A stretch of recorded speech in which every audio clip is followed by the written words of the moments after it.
में रेखा सरकार की बढ़ती लोकप्रियता और मुख्यमंत्री रेखा गुप्ता की ओर से जिस तरीके से ताबड़तोड़ एक्शन लिया जा रहा है, इसको देख करके अरविंद केजरीवाल बुरी तरीके से बौखला चुके हैं। दरअसल आपको बता दें कि दिल्ली के पूर्व मुख्यमंत्री और आम आदमी पार्टी के संस्थापक अरविंद केजरीवाल ने एक बार फिर से बीजेपी सरकार पर निशाना साधा है। इस बार उन्होंने शिक्षा विभाग की ओर से फीस बढ़ाने का मामला आगे करते हुए शिक्षा माफिया की वापसी की बात कही है।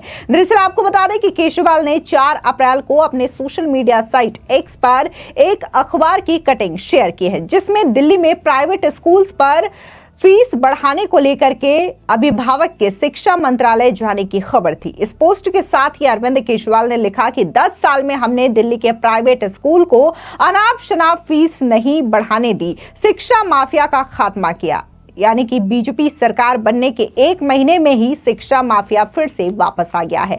आपको बता दें कि जहां अरविंद केजरीवाल की ओर से यह आरोप लगाया गया है कि उनकी सरकार ने शिक्षा व्यवस्था में पारदर्शिता लाने और निजी स्कूलों की मनमानी पर रोक लगाने के लिए कई कदम उठाए थे, लेकिन बीजेपी सरकार के सत्ता में आते ही शिक्षा माफिया फिर से सक्रिय हो गए हैं। उन्होंने कहा कि यह जनता के हितों के खिलाफ है और बीजेपी को इस पर जवाब देना चाहिए। सिर्फ अरविंद केजरीवाल ही नहीं बल्कि पूरी की पूरी आम आदमी पार्टी जो है वो स्कूल्स की फीस बढ़ाने के मामले को लेकर के बीजेपी सरकार को घेर रही है। इस बीच आपको बता दें कि जो सौरभ भारद्वाज हैं आम आदमी पार्टी के नेता, उन्होंने भी बाकायदा प्रेस कॉन्फ्रेंस किया और उन्होंने सीधे तौर पर बीजेपी सरकार से सवाल पूछा। उनका कहना है कि बीजेपी पूछती थी कि अरविंद केजरीवाल की सरकार ने मिडिल क्लास को क्या दिया। आज मिडिल क्लास अपनी नौकरी और काम धंधा छोड़कर सड़कों पर है और उनके बच्चों का उत्पीड़न हो रहा है, क्योंकि अब दिल्ली में पूंजीपतियों की सरकार है। सुनिए क्या कुछ सौरभ भारद्वाज ने प्रेस कॉन्फ्रेंस के दौरान कहा। मिडिल क्लास को क्या मिला,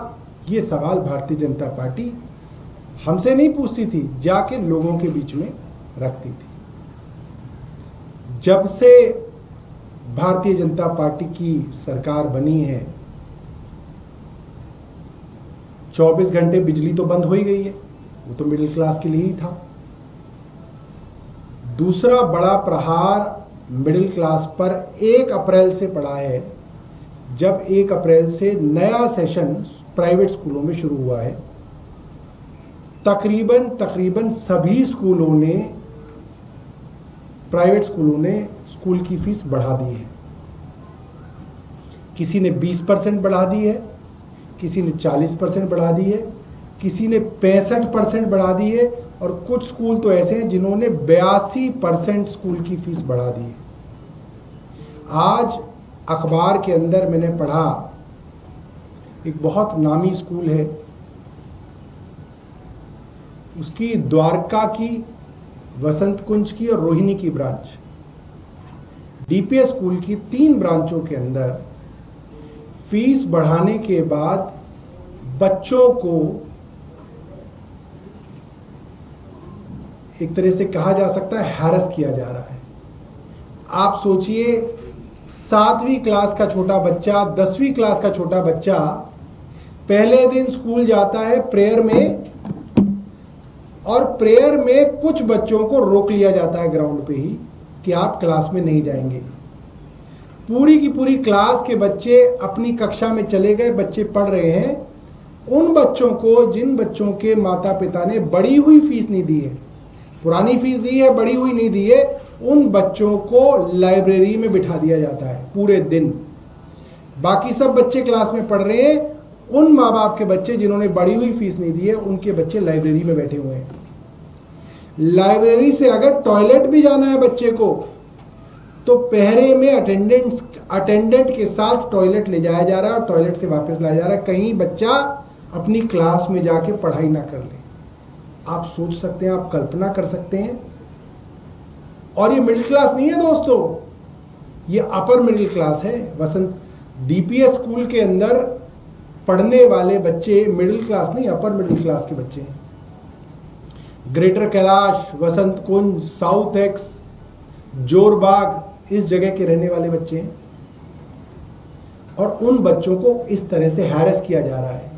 उस अखबार में लिखा है कि एक बच्चे को बाकी बच्चों ने बुली किया, क्या तुम्हारा बाप बढ़ी हुई फीस भी नहीं दे सकता?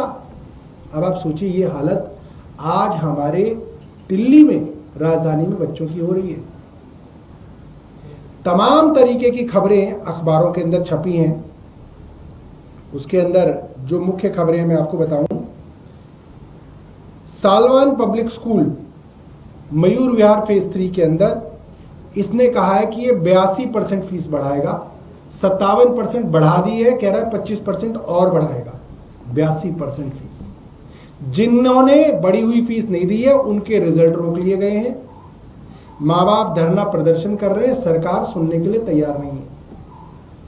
महाराजा अग्रसेन स्कूल पीतमपुरा फीस बढ़ा दी गई है। जिन्होंने फीस नहीं दी है उनके बच्चों को परेशान किया जा रहा है। प्रजना स्कूल वसंत कुंज, इसने करीब बताया जा रहा है अखबार में 65% फीस बढ़ा दी है। 65%। और माँ बाप धरना दे रहे हैं, स्कूल के बाहर नारेबाजी की जा रही है, सरकार चुप है। दोस्तों 10 साल जब अरविंद केजरीवाल की सरकार चली तो कहीं पे अगर फीस बढ़ती थी तो आम आदमी पार्टी का विधायक पहले उस स्कूल के बाहर पहुंचता था। आज भारतीय जनता पार्टी के विधायक पेरेंट्स के साथ खड़े नहीं दिखे मुझे किसी भी भीड़ के अंदर। पेरेंट्स अकेले धरना प्रदर्शन कर रहे हैं, भारतीय जनता पार्टी के विधायक आज उनके साथ नहीं खड़े। उनको होना चाहिए था कि आज भारतीय जनता पार्टी की सरकार है, आज उनको उनके साथ खड़े होना चाहिए था, आज वो उनके साथ नहीं खड़े। आज भारतीय जनता पार्टी जो पूंजीपतियों की सरकार है, पूंजीपतियों की पार्टी है, वो पूंजीपति बड़े बड़े स्कूल और अस्पताल के मालिकों के साथ खड़ी है।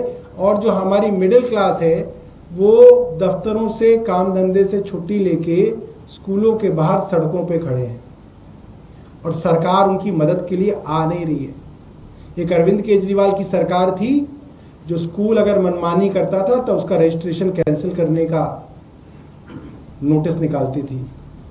प्राइवेट स्कूलों को टेक ओवर करने तक के ऑर्डर अरविंद केजरीवाल की सरकार निकालती थी, मगर भारतीय जनता पार्टी की सरकार चुप है। हालांकि जिस तरीके से स्कूल में फीस बढ़ाने के मामले को लेकर के यहां पर अरविंद केजरीवाल और आम आदमी पार्टी बीजेपी सरकार को घेरती हुई दिखाई दे रही है, तो वहीं आपको याद दिला दें कि बीजेपी सरकार जब से विधानसभा की शुरुआत हुई है सेशन की, तब से उन्होंने कई सारे घोटालों का उजागर किया है जो कि अरविंद केजरीवाल के शासनकाल में हुआ था। और इस घोटाले को लेकर के रेखा सरकार अरविंद केजरीवाल और उनके नेताओं से जवाब मांग रही है। हालांकि उनके नेता या फिर उनके विधायक इस मामले को लेकर के जवाब तो नहीं दे रहे हैं, लेकिन अब वो नया मुद्दा जो है वो लेकर के आए हैं और उनका कहना है कि किस तरीके से दिल्ली के स्कूल्स में मनमाने ढंग से फीस बढ़ाई जा रही है। गौरतलब है कि आम आदमी पार्टी लगातार बीजेपी सरकार से बौखलाई हुई है। हाल ही में दिल्ली विधानसभा नेता प्रतिपक्ष आतिशी ने महिलाओं के खाते में 2500 रुपए की योजना पर भी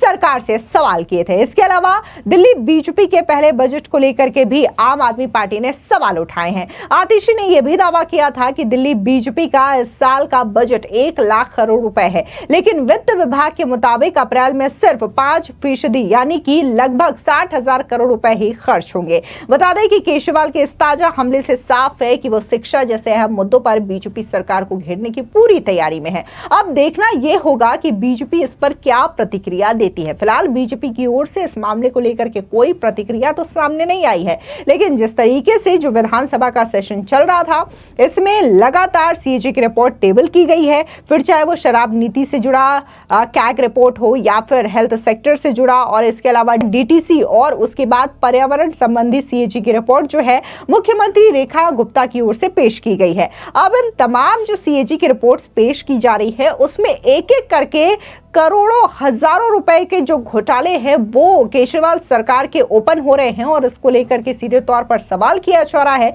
यहां तक कि मुख्यमंत्री रेखा गुप्ता बकायदा ये कह चुकी हैं कि केजरीवाल सरकार की जितनी भी पुरानी फाइलें हैं तमाम फाइलों को खोला जाएगा और यदि इसमें करप्शन हुआ है जांच करवाई जाएगी, और अगर जांच में ये बात सामने आती है कि इसमें भ्रष्टाचार हुआ है, अनियमितताएं हुई हैं, तो बकायदा इसकी सजा भी दी जाएगी संबंधित लोगों को। तो सीधे तौर पर मुख्यमंत्री रेखा गुप्ता की ओर से ऐलान कर दिया गया है। इसके अलावा अगर बात हम बीजेपी के तमाम जो मंत्री हैं रेखा सरकार के, उसकी बात करें तो वो लगातार फील्ड में उतरे हुए हैं, ग्राउंड जीरो पर जाकर के एक एक चीज का मुआयना कर रहे हैं। बात अगर हम जो पर्यावरण मंत्री हैं मजिंदर सिंह सिरसा, उनकी बात करें तो उन्होंने भी बकायदा दिल्ली को प्रदूषण फ्री बनाने के लिए कई सारी चीजों को लेकर के बात कही है। बकायदा विधानसभा में भी उन्होंने बात रखी है कि कैसे हम दिल्ली को पोल्यूशन फ्री बना सकते हैं। इसके अलावा बात अगर हम पीडब्ल्यूडी मंत्री परवेश वर्मा की करें तो उन्होंने भी बकायदा भी हाल ही में वजीराबाद वाटर ट्रीटमेंट प्लांट का जायजा लिया था, जहां पर उन्होंने ये सुनिश्चित किया था कि मैं यहां पर जांच करने के लिए इसलिए आया हूं ताकि दिल्ली के लोगों को साफ पानी मिल सके, और ये रेखा सरकार की पहली प्राथमिकता है। भले ही आम आदमी पार्टी जो है महिलाओं को मिलने वाले 2500 रुपए को लेकर के मुद्दा बना रही हो, या फिर प्राइवेट स्कूल्स में जो फीस बढ़ा दी गई है